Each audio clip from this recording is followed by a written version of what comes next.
Good morning, future seniors of Temecula Valley High School. My name is Mr. Gadsden. Today we have Mrs. Garcia with us as well. We will be doing your presentation, so please take some notes if needed, and we'll go through this process step by step. All right, take it over, Ms. Garcia. Good morning. So we're going to go ahead and start. The first half of this presentation is going to be a lot of information that we're giving you in order to help you decide on the courses that you select. And then afterwards, we're going to do more interactive part of the presentation where we're going to want you to actually log in and start choosing your courses along with us through your academic planner on Infinite Campus. So let's go ahead and get started.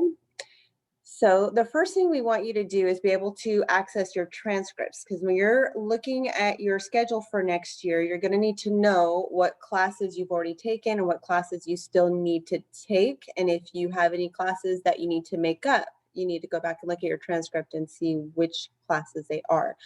So you will find that on your Infinite Campus portal when you go to the Temecula Valley website where it says Parent, Student, and Staff Portal, where the arrow is pointing. You'll click there. Once you log into your portal, you're going to see on the left-hand side under Academic Plan where it says Documents. When you click on that, that should take you to your transcript. Another document that you will need is your course selection sheet. You're not going to actually turn in a physical sheet to us this year. You're going to do everything through your academic planner, but we want to make sure you know where to locate this sheet since it has all of your course options available on there for you to look through. That is going to be located on your Canvas counseling page. So if you have not accepted your invitation to the Canvas counseling page, please make sure to do so. An updated invitation should have been sent out. So you should have that on your Canvas page at the top where you can click the button to accept the invitation, and then you'll have access to all this information. Also, if you're having issues with logging into your Infinite Campus, please make sure you check with one of the guidance techs during their hours so that you can get access to your portal and get in there to complete your academic planner for your course selection. Okay, so let's go ahead and look at the transcript. So if you are able to log in, maybe I'll give a minute here, a little bit of time here if you want to log in and try to pull up your transcript. What we're looking at when we're looking at your transcript, there's a few things. First, we want to make sure that when you're looking at it, you're looking at your total credits. So at this point, halfway through your junior year, if you have not failed anything, you've passed every class, then you would have 150 credits earned. If you look at the summary page on the transcript, that's where you'll see how many credits you've earned. If you have not passed a class, it'll be a little bit less. You do have a 20 credit cushion. So as long as you're at 130 credits, you should still be able to get caught up and be on track to meet the 220 credit requirement. If you are below that, then you'll have to look at some credit recovery options, which we'll discuss a little later. Okay, so another thing we look at on your transcript is going to be the GPAs. So your GPAs, there's several different types of GPAs there. So the top one is your overall cumulative weighted GPA. So when it says weighted, that just means you've taken an advanced course, either an accelerated or advanced placement course or a dual enrollment course, and it counts a little bit heavier on the GPA. If you are looking at the other options, there's also one that says weighted 10 through 12 A through G GPA. That is the one that the universities look at when you're applying for UCs, any of the UCs, not just UCR, or any of the Cal States. Okay. All right, so looking at your graduation requirements, as I said, you do need 220 credits, but the credits that you earn do matter. So it can't just be any 220 credits. It has to meet certain criteria. So the first one that we look at is going to be the social science category. So you do need to have 3 years. At this point, you guys would have already completed world history and halfway through US history. And then next year you do econ and government. English, you have to take all 4 years. You have some choices on which English classes you take now, but you should have 4 years of English. Now for graduation, the minimum requirement is 3 years, although we do recommend a 4th year, but for graduation, the minimum is 3 years. For science, it's minimum 2 years. So most of you probably have already met that requirement. So it has to be biology and it has to be a physical science. So your physical science, you could have taken chemistry, physics, AP environmental, earth science, all of those meet that graduation requirement. We do recommend a 3rd. If you plan to go to university and major in science, we'd recommend even a 4th. So it's up to you, but the minimum requirement for graduation is 2 years. World language is not necessarily required for graduation. It can meet your fine art requirement for graduation though. And then there's a visual and performing art requirement. Again, that's not necessarily a graduation requirement. It's the fine art. So you can meet it through either your world language or through one of your art classes. So there's some examples there. There's art, ceramics, orchestra, band, chorus. There's all kinds of different options to meet that, the fine art requirement. Then the electives is pretty much any extra classes. So any, like for example, if you take that 4th year math or that 3rd year science, anything extra that you take rolls into your general elective requirement. So I know it seems like a lot when it says 70 credits, but if you're passing out your classes and you're taking a full schedule, you will meet the elective requirement. And then of course, 2 years of PE. So most of you probably already have that done unless you pushed it back in your sophomore year. So we'll have to make sure we get that in your senior year or apply for a PE waiver if you're eligible. So we'll talk about that in a little bit. So again, 220 credits needed to are required to graduate, and then you need at least 40 hours of community service.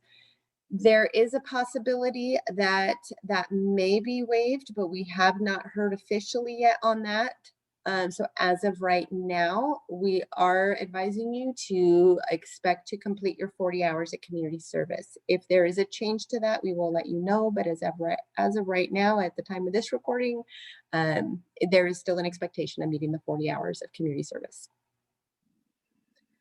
Okay, so we kind of already talked a little bit about A through G when we were looking at the graduation requirements, but just to kind of go over it very briefly again, there are a couple main differences. So for graduation, you have to have 3 years of social science. So remember we said world history, US history, and then next year you guys do government and econ.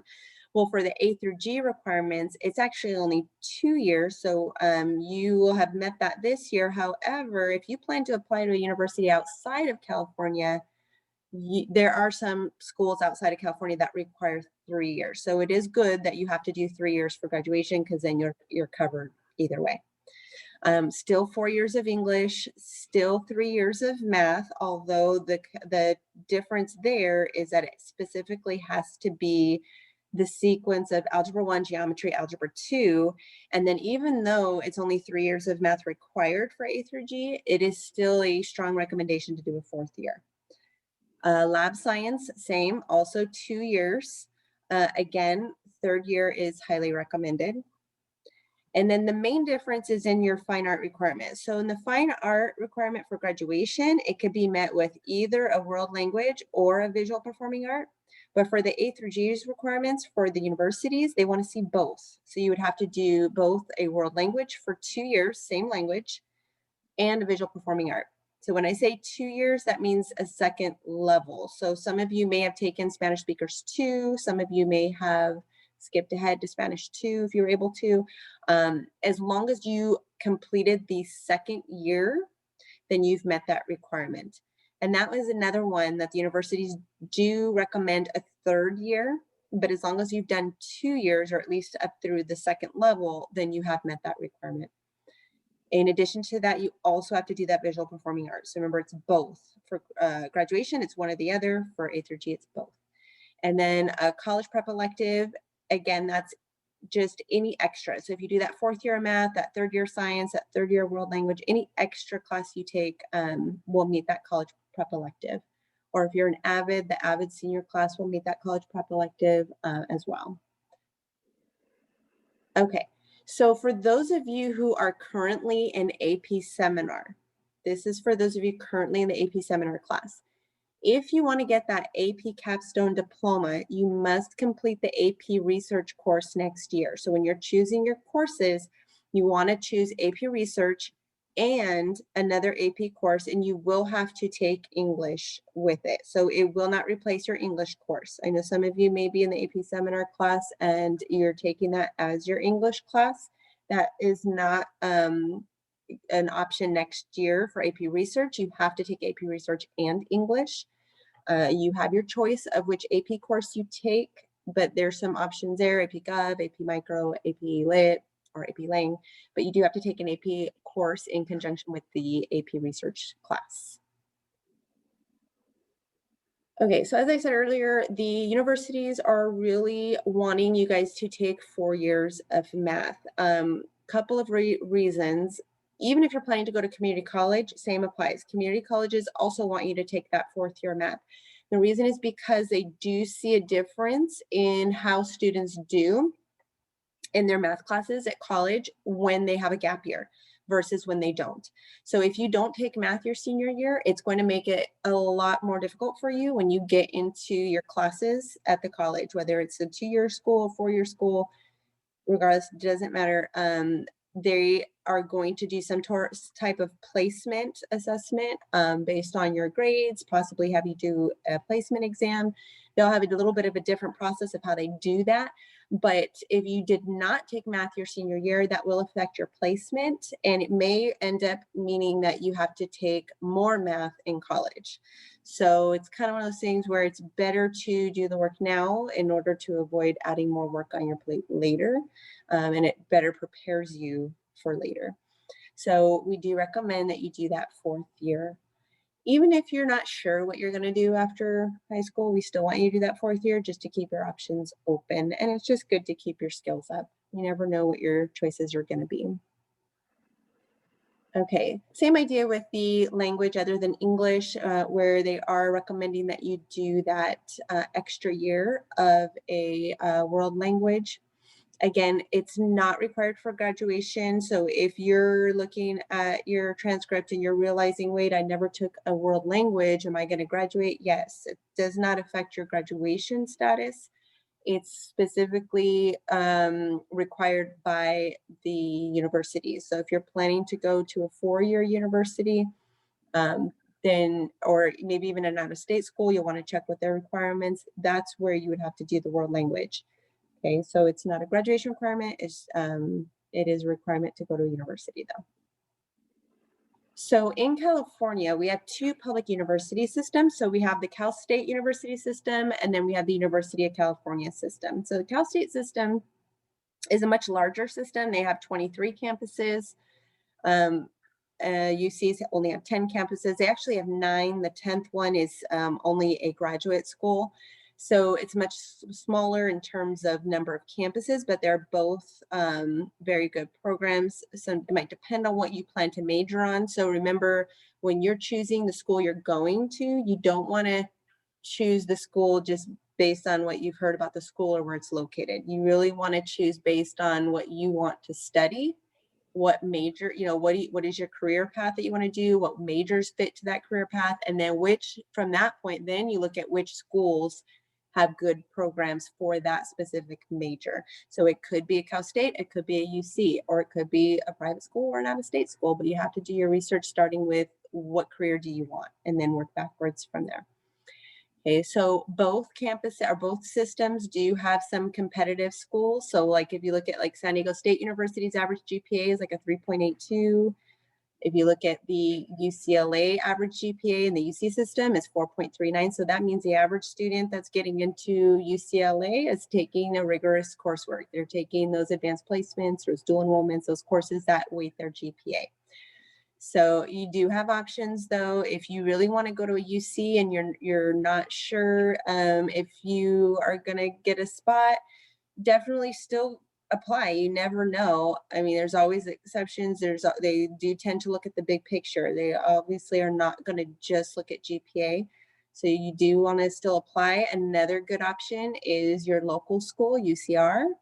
which you'll have a good chance of getting in there since we are their local area. And then also UC Merced, it's at one of the newest campuses. It's still growing, so they still have a lot of space, because that's really the issue, is space.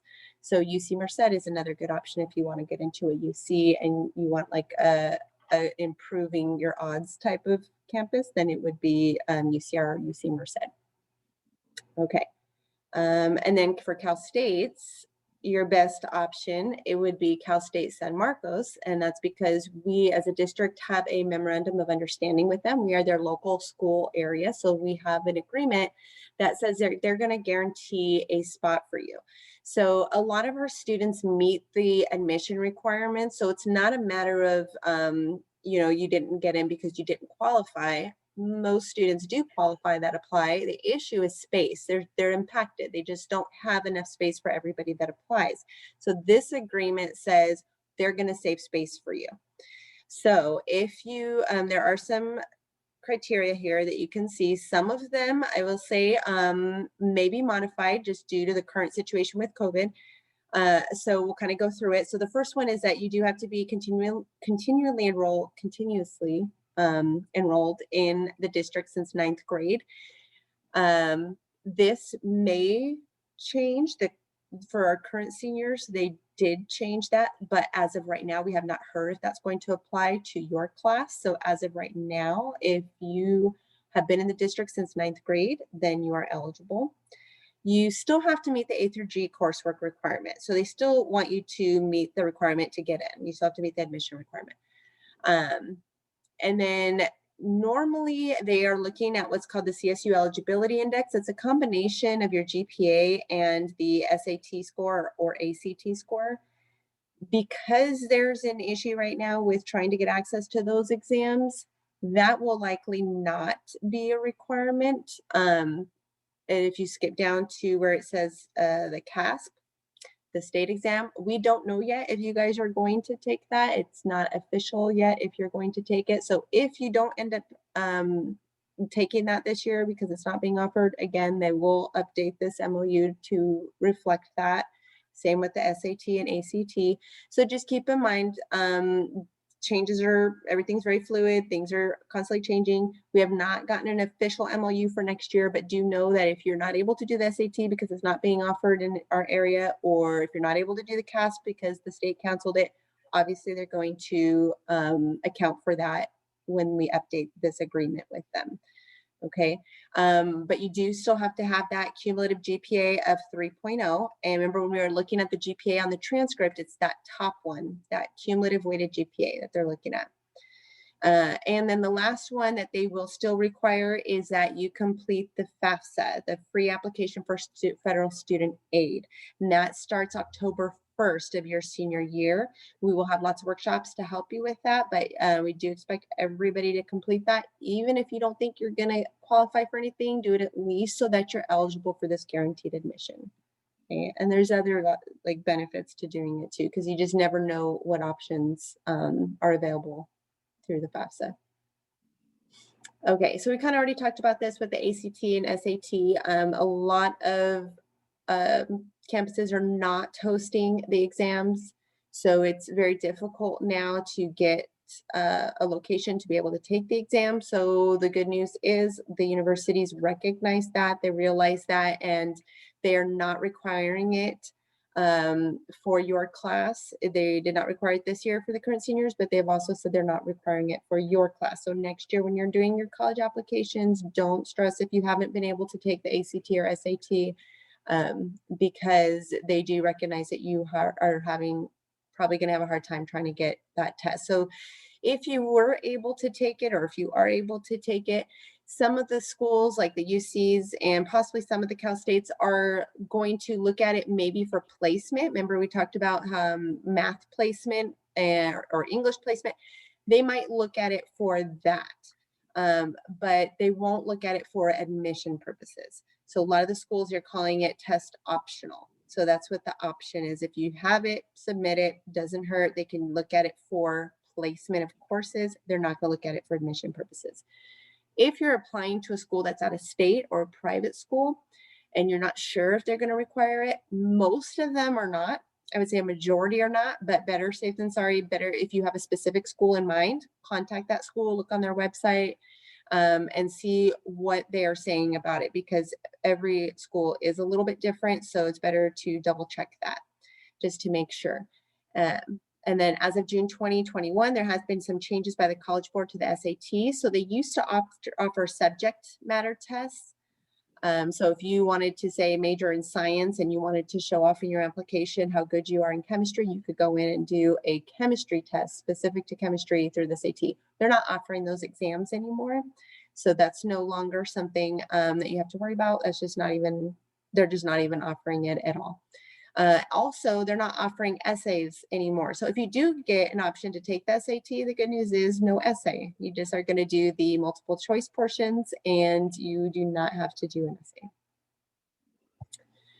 Okay, so another thing we want to talk about are the dual enrollment opportunities. So most of you probably are already familiar with the dual enrollment program. Basically, it is the option to take college courses on campus, although they're here virtually, but you're taking it through TVHS. So it's our teachers who are approved by the MSJC campus to teach their courses on our campus, so that you are getting double credit. So not only are you getting credit for high school, you're getting college credits. And the nice thing about that for your high school credits is that they are weighted. Remember, we talked about your weighted GPA from those AP courses and dual enrollment courses. So one semester of a DE course is equivalent to 10 credits of weighted GPA. So that's like taking a full year of a high school course, except you're doing it in one semester. So they are rigorous, they are a lot of work, but it's a great opportunity to earn college credits while also earning high school credits. So for those of you who are interested in applying for dual enrollment, you probably have already received emails about it. And if you're on the Canvas page, you probably have already gone in and done this. The interest form is located both on the Canvas page and also on the counseling website. So you have to turn in that interest form by April 1st. And before you do that, though, you have to go to the MSJC website and complete the application. So you have to complete their registration process. And after you've done that, you have to go back into where it says log in, and then you go to self-service. And it's like the third box down once you log in, and it says orientation. Okay, so you're going to do the registration and then you're going to do the online orientation. Once you've completed the online orientation, you need to take a screenshot of that and submit that with your interest form so that we can confirm that you've done that step. Okay, so MSJC website, complete the registration, complete the online orientation, take a screenshot, complete that dual enrollment interest form located on the counseling website or on the counseling Canvas page. Submit that screenshot of the orientation and the interest form by April 1st. If you have questions on that, then you can contact Mrs. Kinney in the counseling office, and she can give you more information. And then one other thing, this whole PowerPoint presentation will also be on our website and probably also on the Canvas page. So you can always go back in and see all this information and rewatch the video to get access to all these links as well. Okay. Okay, so we kind of already talked about FAFSA. Remember we said that was the free application for federal student aid. You do want to start this in your senior year. So it opens up October 1st, and then you'll have until March of your senior year to get that completed. You don't want to wait too long on it. You want to make sure you get that done as soon as possible. That way it is completed. You don't have to worry about missing the deadline, because if you miss the deadline, you technically could submit it still, but you won't have as much, there won't be as much money left on the table for you, because they start dispersing funds or, assigning funds after that deadline. So you want to make sure you get your name in there so that you get the most opportunities available to you. So it's a pretty quick form to fill out, but it does require information from both you and your parents. And so there are going to be a lot of workshops that we're going to offer throughout your senior year to help you to get that completed. Okay, so if you are looking to apply for loans, even if you don't feel like you're going to qualify for grants or scholarships, Even just for loans, you have to fill out this FAFSA. There's a lot of schools that require this to be completed. And as I said, that MOU with Cal State San Marcos also requires it in order to get that guaranteed admission. Okay, or even if you're not sure if you qualify based on financial need, but you have really good grades, then you might get scholarships offered to you by the university, which they would not consider offering you unless you completed the FAFSA. Okay, so scholarships are based on merit a lot of the time, so based on what your grades are. So you definitely want to complete this. You never know what options there are available. So it's better to apply and see what they offer than to not apply and never know. Okay, so we want everybody to apply for their FAFSA. All right, so we had mentioned how many credits you should have at this point, and if you failed a few classes, then you're going to have to make them up. Okay, so we have a couple different options. Of course, there's summer school, which we'll be signing up for after spring break. There's Apex. If you're not familiar with Apex, that's basically an online program where you can go in and complete the courses that you need at your own pace. And you can complete it as quickly as you possibly can complete it, since it's at your own pace. So the nice thing about that is once you're done with the course, you're done. You're not stuck in that course all semester. Once you're done, you move on to the next course if you need another course, or you're just done. We also could possibly offer some after school classes next year. Or if you have space in your schedule, if you have at least 130 credits, then we can possibly just put it back into your schedule next year so that you don't have to take a 0 period or a 7th period or a summer school or anything extra. One thing that you should know that is a benefit to you, because of the current situation with the pandemic, the district did get it approved through the board. So that let's say if you got an F on your transcript, either in the spring of 2020, which would have been the second semester of your sophomore year, or in the fall of 2020, which would have been last semester, the first semester of your junior year, and you make up that class, either in summer or Apex or in your schedule next year, then they will replace that F. Now, normally, once you have an F on your transcript, it does not go anywhere. It stays on there, and when you make up the class, the second class goes on there as well, but both grades stay on the transcript. So this is a very good opportunity for you to have those Fs deleted off of your transcript. So that is not a normal option, and something to definitely take advantage of. If you can replace and completely delete those Fs by retaking the course and passing it, then definitely want to take advantage of that, especially if you plan to go to a university, because it will affect your GPA. And once those Fs are removed, it will very much so help your GPA when you're applying to the universities. Okay. All right. Now, a big question that we get a lot from juniors going into your senior years, you want to be a TA, or you want to have late start or early release. We definitely recognize that that is something that you want to apply for or ask for. We just ask that you don't put it on your academic planner. You will meet with your counselor individually. So when you meet with your counselor, let them know that you're interested in that, and we will put your name on an interest list and follow up with you once the application is available. And then once it's been approved, you'll be notified, and your schedule will be updated to reflect that. Okay, so just don't put it in directly into your academic planner. Okay, so some things to consider if you do want to apply for that. So like I said, let your counselor know, but things to consider is if you plan on using a PE waiver in your senior year. So let's say you need that second year of PE and you have not taken PE yet, and you have not qualified for a PE waiver yet. So senior year, you decide to play a sport so that you can apply for a PE waiver. Well, then you're not going to be eligible for early release, late start, or TA. And the reason is because the board feels that if you have space in your schedule, then you should fit PE in your schedule. So if you're looking to do a PE waiver in your senior year, then you will not be eligible for early release, late start, or TA. Another thing to consider, if you're planning to apply to a competitive college, remember looking at some of those colleges like UCLA, San Diego State, how they had very high GPAs for their average acceptances. they probably are going to look at the rigor of your coursework in your senior year. They want to make sure, are you still keeping your courses rigorous in your senior year?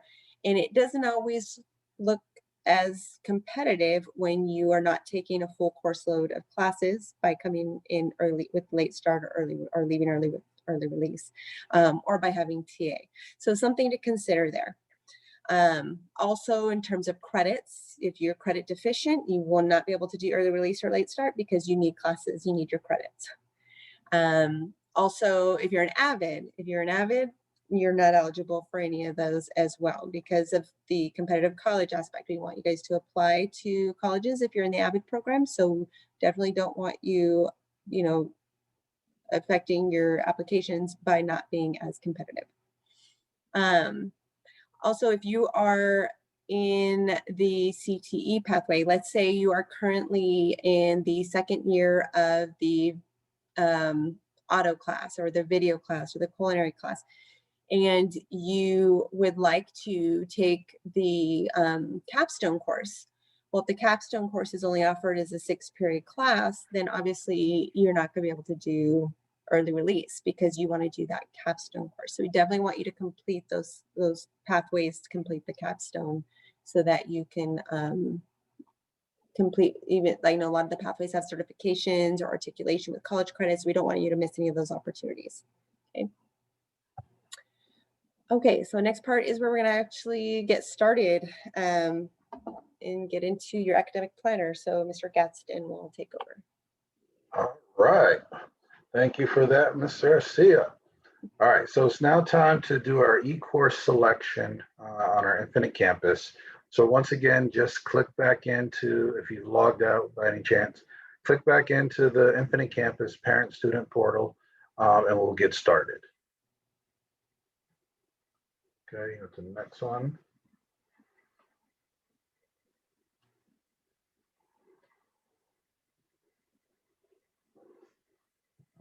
You can go to the next slide, Ms. Garcia.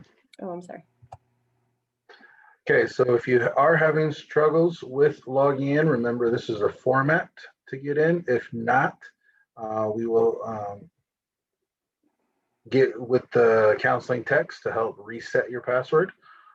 So let us know that as well. During the end of this presentation, we will actually be in the classrooms with you. So let us know in your Zoom class, let us know if you're having any issues logging in at that point. All right, next. Okay, so this is what it looks like. You'll type in your username and password, click sign in. All right.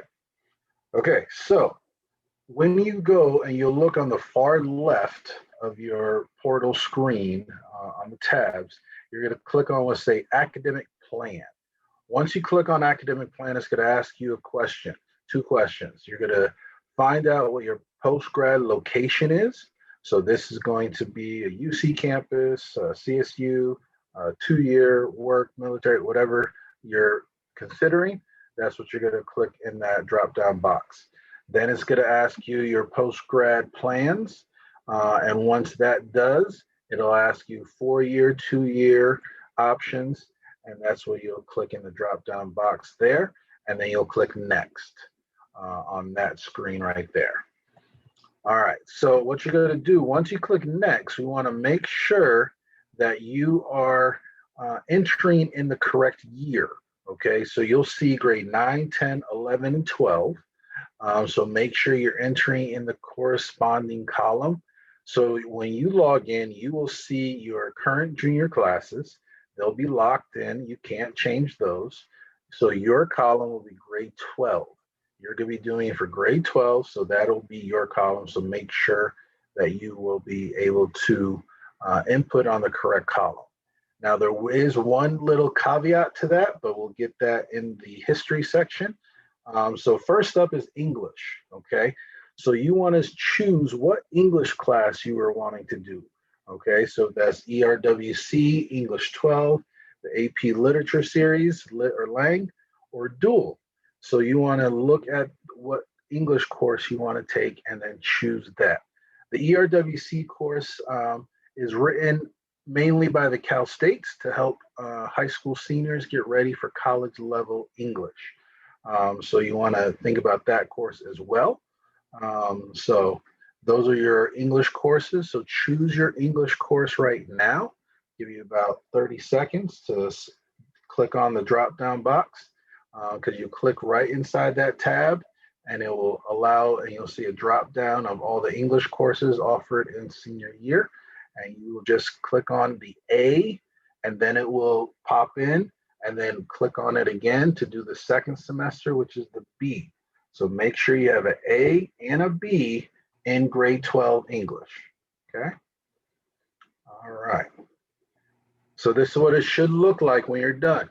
You got grade 9, 10, 11, and 12, and that's what it should look like. You'll see the drop-down boxes there of what different English classes are, and you'll see all of the English classes in that drop-down box. So make sure you go through. So if you see English 11A, you put that in your senior year, that's the wrong class. So make sure you go down and you see actually English 12A, English 12B, AP English Lang A, AP English Lang B. Make sure you're choosing the correct course, okay? So that's what it should look like. So this is an upcoming senior that I screen grabbed. So let's make sure it looks right. Next is social science. So you have government and econ.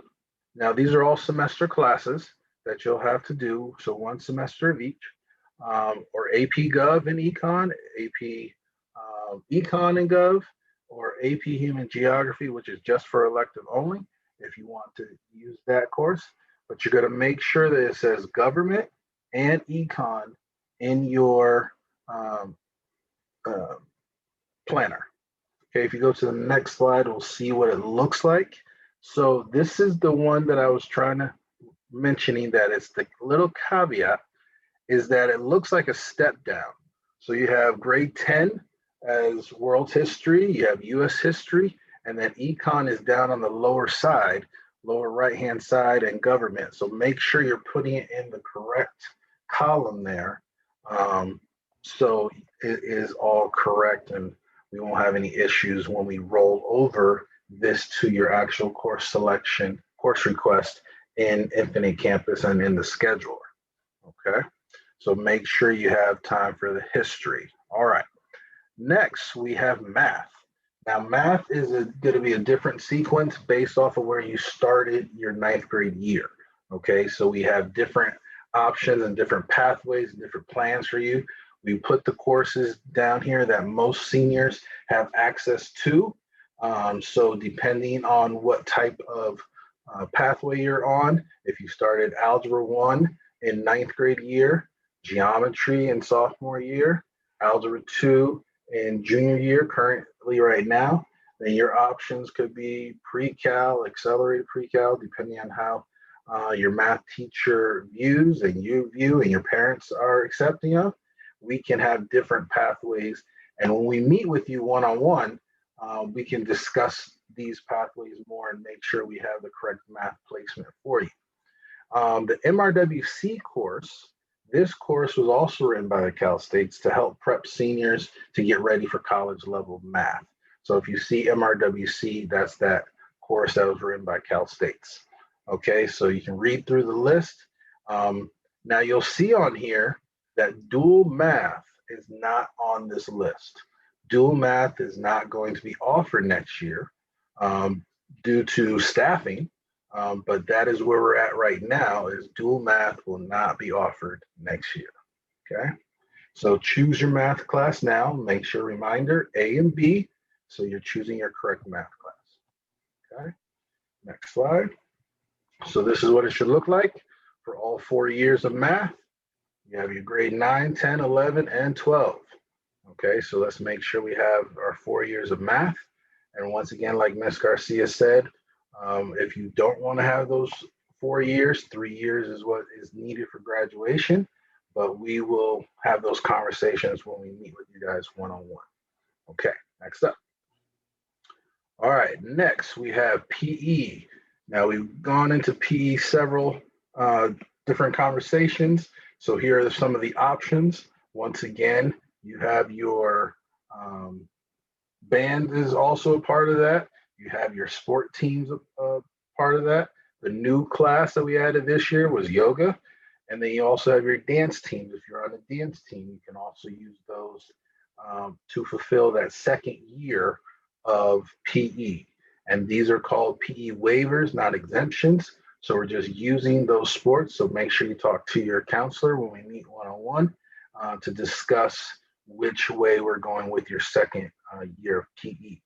Now, the other piece is during COVID right now with PE, we have rosters on teams that you're on. So make sure that if you think you're supposed to be on a roster, talk to your counselors once we meet one-on-one with you to make sure we have your correct sport team. Okay, so choose your PE class if you need it as a senior. If not, let's move on. Okay, so this is what it looks like. So grade 9 and 10, the students, their PEs were done with PE for freshmen, and they are in advanced band. All right, let's keep going. All right, next up is science. Science, we're going to be looking at making sure you have your sciences done. We have our life science that Ms. Garcia already discussed, which are biologies, our physical science, the chemistries, astronomies, everything like that, physics. We have the marine bio, forensics, and biosustainability as well, and then the dual classes. So choose which science class you are wanting to do as a senior, and make sure, once again, you have the A and the B done correctly. And if you're doing the dual process, like Ms. Garcia said, reminder, you got to do the orientation, do the interest form, get that over to Ms. Kinney. So make sure all of that is done prior to getting everything submitted to Ms. Kinney correctly. All right, next up. Okay, so once again, this is what it looks like. Now here's the key. Make sure it's in the correct column or row, sorry, for life science and physical science.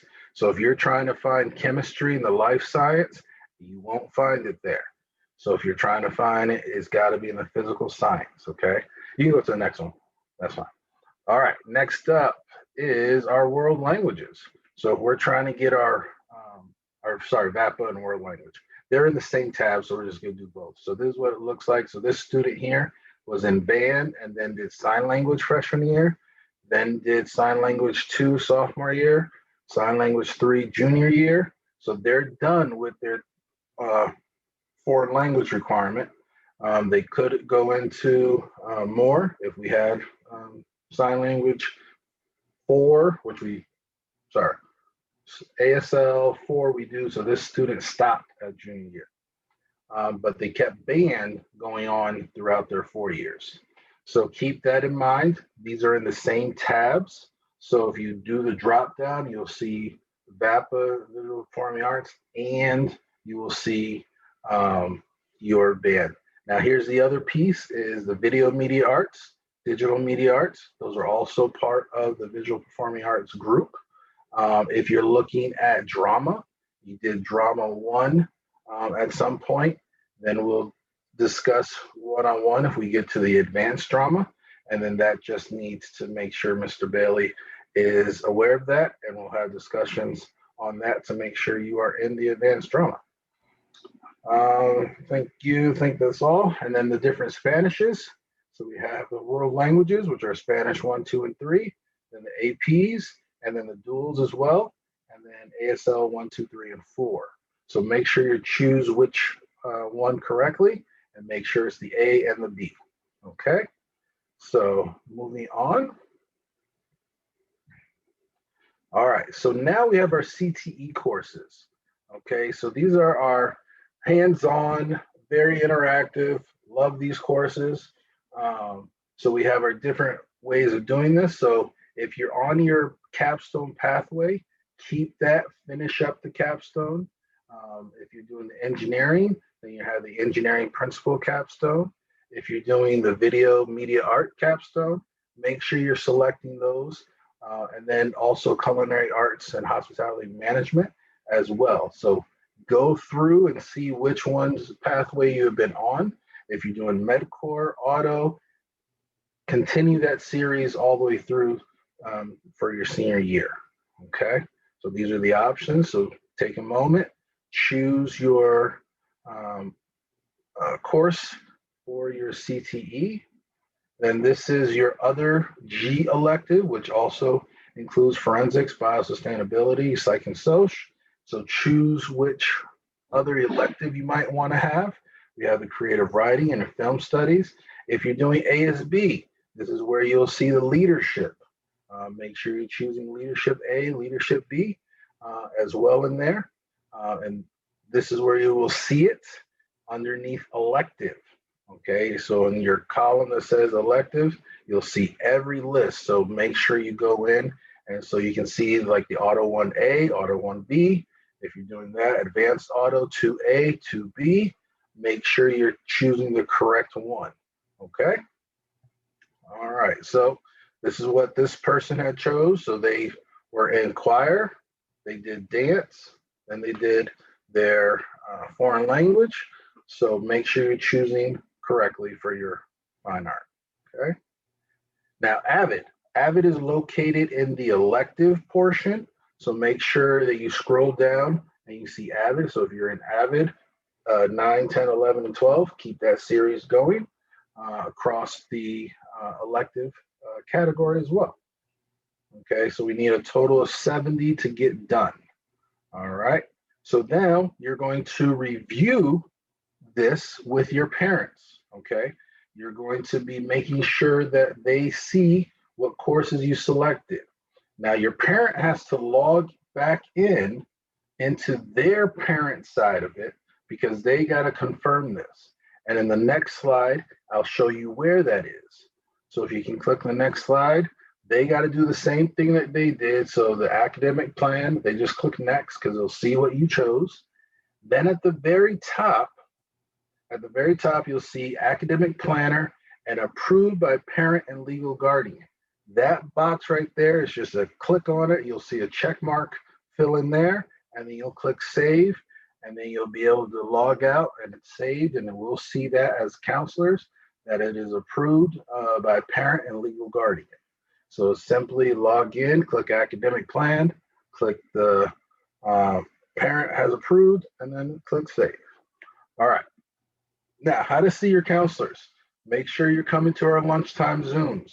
Okay, we are there daily. We are fully ready for you. So most of the times we're seeing our own selves, but make sure you come to those lunchtime Zooms. Send emails to us. Okay, if you're in a crisis, let us know.